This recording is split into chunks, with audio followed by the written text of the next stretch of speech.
आप सबको बहुत बहुत बधाई। हम सब लोग बहुत ज़्यादा आपको थैंक यू बोलना चाहते थे कि आपका जो कंट्रीब्यूशन हॉकी और उड़ीसा स्पोर्ट्स के लिए रहा है सर। नेक्स्ट टाइम आप गोल्ड ले आएंगे। श्योर।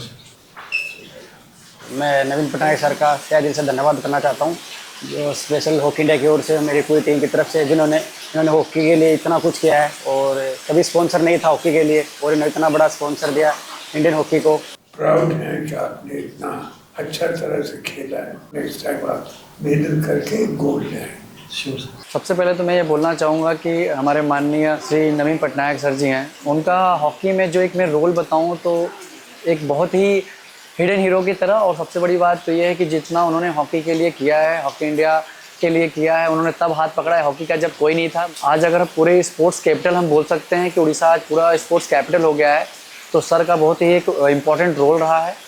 तो मैं अपने हॉकी इंडिया की तरफ से और अपने पूरी टीम मेट्स की तरफ से सर का धन्यवाद करता हूँ, और यही वजह थी आज हम लोग सर का आशीर्वाद लेने के लिए आए थे। धन्यवाद।